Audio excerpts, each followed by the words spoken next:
Funeral service of Judge Hilary Squires is currently underway at the St. Elizabeth Church at Westville in Durban. In 2005, Judge Squires sentenced former President Jacob Zuma's financial advisor, Schabir Shaik, to 15 years in prison for fraud and corruption.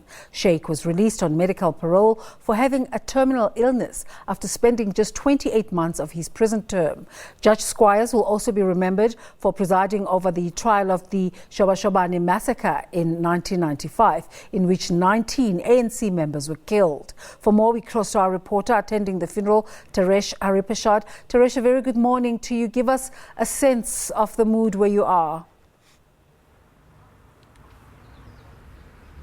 Well, a very good morning to you. I think it's a sense of great dignity, of great silence as the family of the late Judge Hilary Squires comes together to pay respect to him at the memorial service here in Westville.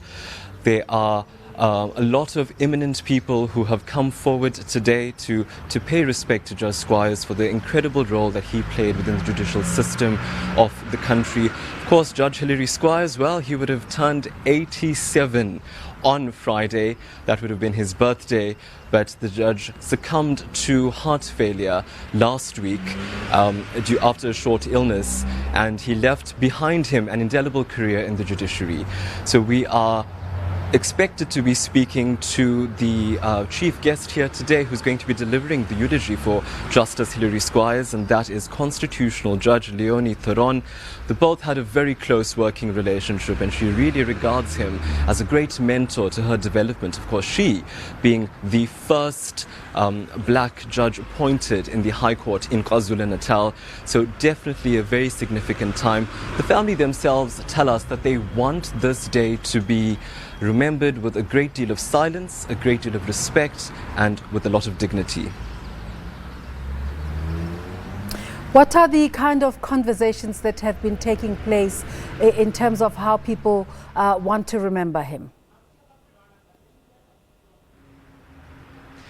The great deal of conversation coming through here is that Judge Hilary Squires was a man of great integrity, a man who stood by his word and constantly wanted to uphold peace, justice and truth. This was very evident in a lot of the cases that he presided over.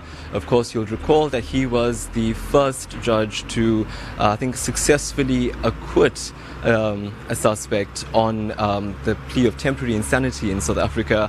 And at that stage, what many had said was that his attention to detail in passing judgment was strong, and that is being remembered today over here as well.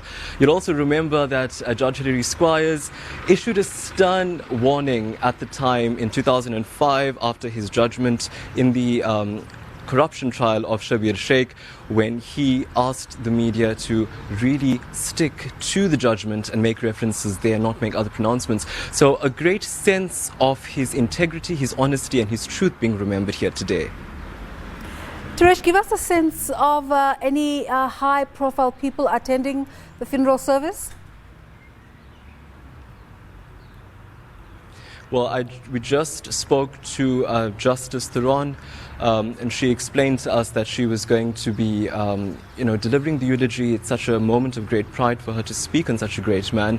From what we understand from having spoken to the family, they really want this to be a private affair with close friends and family. So at this point, not too many high-profile dignitaries at the moment, just the near and dear to the late Justice Hilary Squires. Thank you so much for giving us that update there. Our colleague in KZN, Taresh Harreeparshad, telling us about the funeral service of a person that's been termed a gentleman of the bench, a family man who made history in South African law.